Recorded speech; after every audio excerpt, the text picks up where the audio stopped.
ಮೊದಲು ಬರ್ತಾ ಇತ್ತು ಈ ತರ ಜೋಳದ ಕಡ್ಡಿ ಬಾಡಿಗೆ ಹೊಡಿಯೋದು, ಇವಾಗ ಯಾವ್ದು ಬತ್ತಾನೆ ಇದ್ದಿಲ್ಲ. ಅಪರೂಪಕ್ಕೆ ಯಾವ್ದೋ ಒಂದು ಬಾಡಿಗೆ ಬಂತು, ಗಾಡಿ ತಗೊಬಂದ್ ಆಗದೆ ತೋಟದ ಹತ್ರ. ಅಂಕಲ್ ನೋಡ್ರಿ ಲೋಡ್ ಮಾಡ್ತಾವ್ರೆ. ಜೋಳದ ಕಡ್ಡಿ ಲೋಡ್ ಮಾಡೋದು ಸ್ವಲ್ಪ ಲೇಟ್, ಅದಕ್ಕೆ ತೋಟ ನೋಡ್ಕೊಬರೋಣ ಅಂತ ಹೋದೆ. ಇಲ್ಲಿ ಬೋರ್ವೆಲ್ ಅಲ್ಲಿ ಇನ್ನೊಂದ್ ಸೈಡ್ಗೆ ನೀರ್ ಬಿಟ್ಟಿದ್ರು, ಅಲ್ಲೇ ಒಂದ್ ಜೋಳ ಐತಲ್ಲ, ಜೋಳ ಕಿತ್ಕೊಂಡು ಹಂಗೆ ತಿನ್ಕೊಂಡೆ, ಹೊಟ್ಟೆ ತುಂಬಾ ಅದೇನೆ.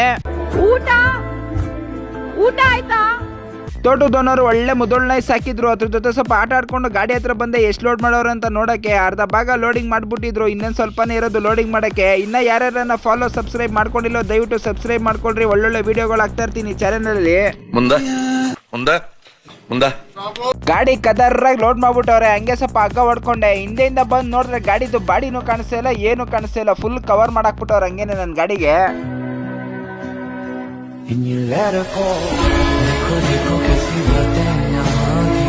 ಈ ಗುಂಡಿ ರೋಡಲ್ಲಿ ನನ್ ಕಟ್ಟೆ ಕಟ್ಸಿರೋದಕ್ಕೂ ಅದಕ್ಕೂ ಬೆನ್ಸ್ ಕಾರ್ ಹೋದಂಗೆ ಹೋಯ್ತೈತೆ ಲೋಡ್ ಗಾಡಿಲಿ. ಇದು ಎಲ್ಗಪ್ಪ ಡ್ರಾಪ್ ಇರೋದಂದ್ರೆ RR ನಗರಕ್ಕೆ, ಎಲ್ಲಿಂದ ಪಿಕಪ್ ಅಂದ್ರೆ ನಮ್ಮ ಏರಿಯಾ ಗಂಗಸಂದ್ರ ಹತ್ರ. ಮೇನ್ ರೋಡ್ ಬಂದೆ, ನಮ್ಮ ಅಜಯ್ ಅಣ್ಣಂದು air truck blocks RCB stickering ಆಗಿರೋ ಗಾಡಿ ಸಿಕ್ತು. ಹಂಗೆ ಅವ್ರದೊಂದು ವಿಡಿಯೋ ಇಟ್ಕೊಂಡು ನಾನು ಅನ್ಲೋಡಿಂಗ್ ಪಾಯಿಂಟ್ ಗಾಡಿಗೆ ಬಂದೆ.